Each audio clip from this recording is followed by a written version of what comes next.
están ustedes? Muy buen día, un gusto de saludarlos. Esto es Punto de Encuentro.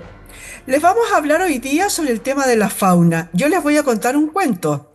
En el paisaje montañoso de Azerbaiyán y las vecinas Armenia y Georgia, en la década de 1930, un zoólogo ruso supervisó personalmente la introducción de una comunidad inicial de 213 roedores gigantes sudamericanos, conocidos como coipo, cuyas duraderas pieles podían utilizarse para fabricar sombreros y adornos para abrigos, por ejemplo.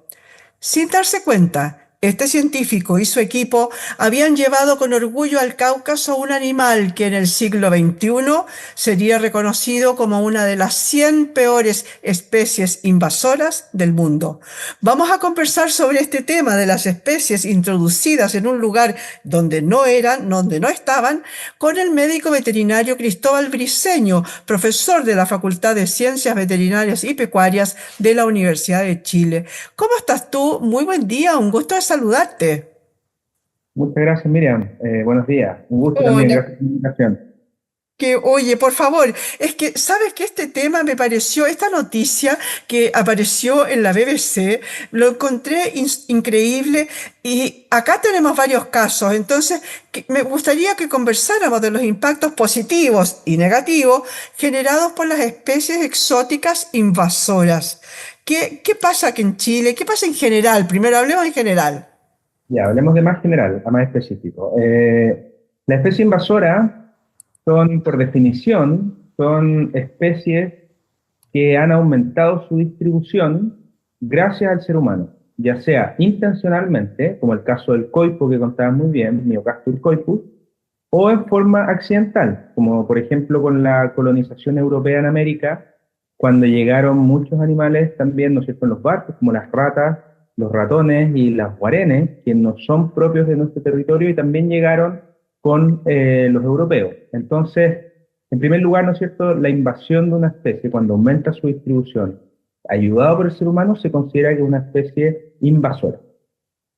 Eh, Hay distintas categorías también, porque por una parte está la especie exótica, que puede ser una especie que es externa, que llega de otro lugar. Por ejemplo, alguna persona que puede llegar a Chile a vivir con una mascota que sea una especie que no exista en Chile, como una, no sé, una culebra pitón, por ejemplo, una serpiente. Pero algunas de esas especies, cuando son capaces de establecerse en el lugar, en el territorio nuevo, y mantener poblaciones ya no dependientes del ser humano, se consideran ya especies invasoras. Y las especies invasoras o las especies que producen un daño se consideran como especies perjudiciales. Entonces, en realidad las especies invasoras se comportan también como especies perjudiciales. Y como cuentas también, en algún momento en la historia del ser humano, ¿no es cierto? Y siempre hemos vivido con animales desde la domesticación. Pensemos que los animales, por ejemplo, los animales domésticos que existen en Chile, como las vacas, los caballos, los cerdos, las gallinas, fueron todos introducidos también, llegaron de fuera. Los mismos perros, Canis lupus, los gatos también. Todos esos animales domésticos también se pueden comportar como animales invasores cuando están, ¿no es cierto?, por ejemplo, en mala tenencia. Entonces, el consenso internacional plantea que las especies invasoras siempre van a generar un perjuicio, ¿ya? Aunque puede haber un beneficio aparente. Por ejemplo, otra especie invasora es el conejo. El conejo europeo se introdujo de la península ibérica a Chile y ha sido muy exitoso porque tiene altas tasas de reproducción.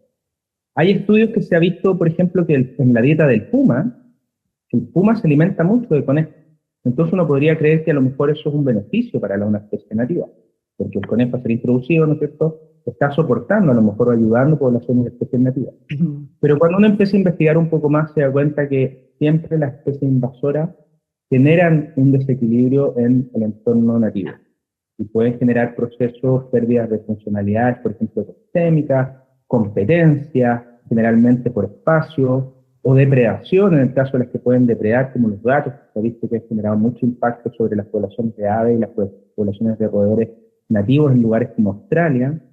Entonces, las especies invasoras sí representan una amenaza importante a la biodiversidad y están relacionadas con un impacto finalmente derivado del ser humano. Entonces, punto A.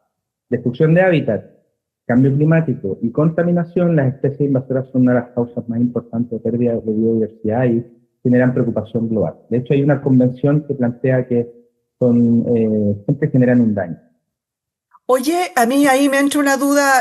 A ver, se supone que el SAC, aquí, que es quien regula, digamos, ese tema, debería tener regulaciones para la importación de estas no tradicionales mascotas o no tradicionales especies en general. Yo te creo que, claro, bueno, llegaron los españoles, llegaron con caballos, llegaron, introdujeron un montón de animales que acá no estaban y ya se han ido domesticando y son hoy día los considerados en general animales de granja. Pero hay otros que se han ido introduciendo ahora último, hace muy poquito, ¿no? Tenemos algunos ejemplos que a lo mejor no han sido tan felices. ¿Cómo se puede hacer eso si está regulado? Porque yo te creo que, a ver, un bichito cualquiera te lo traes en un camión con las importaciones y qué sé yo, se metió acá, ya, se reprodujo y dejó la tendalá donde llegó. Pero estas han sido importaciones no tradicionales, ¿no? ¿Cómo funciona el tema ahí? El tema de las fronteras, encontramos de repente que vienen, por ejemplo, no sé, en unas maletas, metidos adentro de los neumáticos, porque en realidad hacen negocio con ellos. Claro, habría que ver las causas. Hay muchas historias distintas, así como la que contabas tú del coipo. Hay muchas, en el fondo, las causas que, como decía en un principio, pueden ser introducciones accidentales o pueden ser intencionadas. En el caso de las intencionadas, como tú decías, el coipo, al ser una especie acuática, o sea, un mamífero, pero que le gusta vivir asociado al agua donde se siente seguro. Entonces, por esa razón, tienen un pelaje con muchos pelos y hacen muy buenos abrigos. Entonces, eran muy cotizados durante el boom de la época, ¿no es cierto?, de los abrigos de piel. Y de igual forma, por ejemplo, en Chile se introdujo el castor, también para lo mismo, el tizón, la rata almizclera. Son especies que utilizan mucho el agua y por tanto tienen excelentes coberturas de piel y se usaron mucho en la industria peletera. No obstante, generan impactos también. Entonces, desde el punto de vista de las rutas de introducción, claro, es cierto, el SAC es nuestro servicio agrícola y ganadero que resguarda junto a aduanas, ¿no es cierto?, todo lo que es las fronteras. Y como trabajo y como nuestra condición de aislamiento como país, ¿no es cierto?, con la cordillera, el desierto, el mar por el oeste y por el sur, entonces estamos más aislados de Sudamérica. Eso es bueno en el sentido de que nos ha permitido, el mismo SAC, ¿no es cierto?, hacer trabajos de liberarnos de algunas patógenos o enfermedades, por ejemplo, domésticas. Entonces nos permite cierto nivel de protección. También nos otorga algo que es muy particular en nuestra biodiversidad, que es el alto nivel de endemismo. Chile se comporta como una isla biogeográfica, entonces tenemos endemismo, o sea, especies únicas de nuestro territorio que no existen en ningún otro lugar del mundo. Y en general esas especies tienden a ser más susceptibles al impacto de las especies invasoras. Entonces, con respecto a las rutas de ingreso, claro, están las fronteras que funcionan bastante bien, por supuesto que el comercio ilegal o el tráfico de fauna es un problema a nivel global, donde en la medida que hay mercado, los delincuentes, ¿no es cierto?, buscan las rutas de ingreso, por supuesto que en ese manejo se pierden muchas especies, se mencionaba un neumático, una maleta, claro, piensa que más o menos el 10%, el 5% de esos animales que viajan finalmente pueden vivir y muchos otros mueren en esta práctica ilegal. Por el caso de la frontera, sí, tenemos muy buenas fronteras, en general esto funciona bastante bien. En el caso de la introducción de especies puntuales, hay toda una normativa y parte del estudio de riesgo involucra también la posibilidad de que esta especie pueda, si se escapa, establecerse en un lugar. Entonces, por ejemplo, hay mascotas como los perrets que se importan a Chile, pero ellos vienen castrados. Entonces, si este animal se escapa, no va a ser capaz, este individuo no va a ser capaz, aunque se encuentre con otro, de sostener una población. Entonces, por ahí está el tema, ¿no es cierto?, de las motivaciones. Efectivamente, durante, bueno, yo diría los principios del siglo, de 1900, la peletería era muy importante, pero muchas introducciones como el coipo, el conejo, a veces por la carne, a veces como en el caso del castor, que está muy bien documentado. El gobierno argentino en el año 1946, Juan Domingo Perón, le pagó a una persona para que trajera castores de Canadá al territorio de Tierra del Fuego en Argentina y prohibió su caza durante 30 años. Y la intención era una intención estratégica para mantener soberanía en ese lugar que en esa época también era bastante apetecido por distintas naciones. Pero en el caso de lo que hemos estado estudiando, la cotorra argentina, por ejemplo, el comercio de mascotas hizo que la gente quisiera tener loros, ¿no es cierto? Y también se empezaron a exportar en distintos lugares y ahora, en consecuencia, tenemos a la cotorra argentina introducida no solo en Santiago ni en 15 otras ciudades de Chile, sino también otros 30 países del mundo donde también ha logrado establecerse y ha sido muy exitosa. Entonces, un poco dependiendo la causa o cómo ha ingresado, por ejemplo, con un estudiante de magíster descubrimos, bueno, sabía, pero es una invasión que ha sido bastante incipiente, que es el gecko mediterráneo. Y creemos que esos geckos son una especie de reptil. Ese gecko creemos que habría llegado en contenedores desde Europa. Por ejemplo, ahora con todo el comercio internacional que también ha habido un aumento, puede ser también, y que tampoco están los resguardos, por ejemplo, de bioseguridad, que puedan ingresar animales, algas, moluscos, por ejemplo, en contenedores, con los mismos barcos cuando abren y cierran sus esclusas para mantener el nivel de flotabilidad. Entonces, todo eso también ha sido un aprendizaje que lamentablemente ha sido más bien por perspectiva de las embarradas que se han ido produciendo, pero las causas son múltiples, algunas intencionales, otras accidentales. Lo cierto es que las especies invasoras siempre generan un daño. Y te puedo contar un ejemplo. Parece ser que, claro, yo me acordé mientras tú estabas comentando recién el tema de la peletería, por ejemplo, cuando se terminó este boom de los abrigos de piel, de los chaquetones de piel, el bisón, que había sido, tengo entendido, estaban en jaulas y todo, pero después quedó abandonado, se escaparon y quedó, claro, ellos se reprodujeron por donde podían. Los mismos, estos que hacen los diques, ¿no? Y que han dejado la embarrada en algunas partes ahí en el sur, porque hacen diques, porque ellos viven así nomás, pues. Pero también está prohibido, tengo entendido, el cazarlos o el juntarlos, aparte que sale muy difícil, me imagino que es algo súper engorroso tratar de acotarlos a un lugar, mantenerlos en un lugar.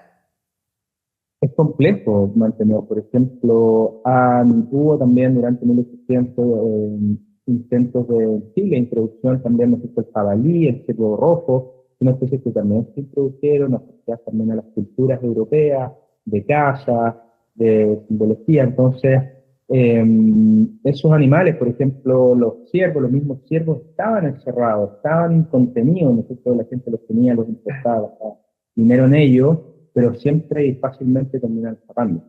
Eh, y hay muchos ejemplos al respecto. El caso del jabalí, claro, el ciervo dama, son especies que ya están también, lamentablemente, en nuestro ecosistema, generando, como decía, algún tipo de impacto, competencia por alimento, desplazamiento, en algunos casos también depredación, y más recientemente se ha visto que estas poblaciones invasivas también pueden traer patógenos invasores junto a ellos. Nosotros lo vimos con el caso de la cotorra argentina. Nosotros hicimos un estudio y vimos que las cotorras argentinas que construyen estos grandes nidos comunales, hay varias otras especies, por ejemplo en Santiago, usando estos nidos para reproducirse, y uno a primera vista podría pensar que es algo bueno. ¿No es cierto? La cotorra está generando nidos que usan otras aves, entonces es casi algo altruista, pero si uno empieza a investigar un poco más, y como lo hicimos nosotros, nos dimos cuenta que esos nidos estaban plagados de un parásito que afecta, que no estaba descrito en Chile, que creemos que llegó con la cotorra, que afecta a la cotorra, pero también afecta a las aves nativas, las cuales también están usando la Claro, cotorra. Entonces, claro, que los andan por ahí. patógenos que pueden traer animales ¿no es cierto?, que llegan de otros lugares, a veces en condiciones también, ¿no es cierto?, de muy mala condición corporal, en los casos de lo que hablábamos, del tráfico de animales, estresados o hacinados, pueden ser animales también que vengan con patógenos o que vengan también más susceptibles, que pueden generar epidemias en nuestra fauna, que como decía también, dada nuestra condición de aislamiento, Chile es un país que relativamente, en comparación con otros países, tenemos menos enfermedades, por ejemplo, en nuestra agricultura, en nuestro sistema agropecuario. Entonces, no solo animales, también plantas. Hay invasiones que han sido muy dañinas, como el caso del dilmo, que es una alga que se encuentra en las fuentes acuícolas, en los ríos, ¿no es cierto? y que genera esta biopelícula verde, no sé si empieza a contaminar todo y empieza a afectar también el ecosistema, los acuícolas que, por cierto, están todos amenazados en nuestro país. Entonces, es importante también que la gente sepa los riesgos, que en el caso que decía tener mascotas, sea responsable, porque como decías tú también, en algunos casos la gente, como, bueno, hay muchos ejemplos, en el caso de la rana africana, es una rana que existe en Chile, que fue introducida, que afecta a la fauna nativa, sobre todo los anfibios. En Chile también tenemos altos porcentajes de endemismo en anfibios, especie única, y donde esta rana fue introducida se usaba mucho durante los años 70 en el laboratorio, por ejemplo, antes del test de embarazo, que ahora no sé si es una prueba de ELISA, antes se hacía en el laboratorio usando rana africana. Y en algún momento se cambió, no sé si esta opción que es mejor, y muchos de los laboratorios tampoco quisieron matar ranas, y muchos de ellos a lo mejor bien intencionadamente las liberaron, y eso ahora genera este problema que no es solo la rana, sino lo mismo, los patógenos que puede estar transmitiendo anfibios, introducidos. Oye, eso no está regulado, por ejemplo, porque pasó con los bisones, pasó ahora, como dices tú, con el tema de las ranas. Yo me imagino que está regulado. Los laboratorios no pueden llegar y soltar, digamos, los bichitos con los cuales han experimentado, ¿no es cierto? Pero quiero que pasemos a la parte positiva. ¿Hay alguna Bien. parte positiva? Porque tengo entendido, por ejemplo, que los salmones son introducidos en el lugar. Claro que están en jaulas, todo lo que quiera, pero las jaulitas se pueden romper y van a empezar a invadir para otras partes. Y por lo tanto ya no van a estar controlados. ¿Hay algún ejemplo que haya sido positivo? Porque tengo entendido que, no sé si el SAC o a nivel de ministerio o a nivel de alguna experiencia de las universidades, a lo mejor algún proyecto, están tratando de introducir algunas especies que son del país, pero que no pertenecen a ese lugar. Y es por un tema económico, por un tema de empezar a fabricar, digamos, alimentación a lo largo del país, a distintos niveles. Por ejemplo, el tema de las cabras, ¿no? Tengo entendido que las cabras eran de un sector específico y ahora las están introduciendo en otros lugares. Hablemos de si hay alguna de estos trasvasijes, digamos, que sean positivos, o partamos hablando de los salmones. Bueno, yo te diría que en ningún caso ni una introducción tiene aspectos positivos. En la medida, o sea, estamos hablando de especies invasoras, Sí. como tales, claro, en la experiencia ha demostrado y hay una convención de biodiversidad que plantea que siempre las especies invasoras van a generar un impacto negativo. Por ejemplo, en el caso de los conejos, puede ser la sobre presión de herbivoría sobre los pastos, ¿no es cierto? Y finalmente eso hace que haya menos pastos, pero no solo eso, también hace que los terrenos estén más desnudos, que haya más correntía, que haya pérdida de nutrientes. Entonces, en lo más basal, siempre las especies invasoras generan un problema y deberíamos todos estar de acuerdo y nosotros seguir a consenso en ello. Yo diría que, como decías tú, en el caso de las cabras, de los animales domésticos, claro, pueden generar un beneficio, como decíamos, los perros, los gatos, son animales que nos otorgan un montón de beneficios, pero en la medida que tengan una tenencia responsable, que tengan tutores, ¿no es cierto?, que sean responsables. El mismo caso del perro, me parece que es un caso muy interesante porque un perro que tiene una persona que lo cuida, que lo alimenta bien, que se preocupa, que no está enfermo, ¿no es cierto?, no va a ser un animal que va a estar, por ejemplo, introduciendo patógenos a otros lugares.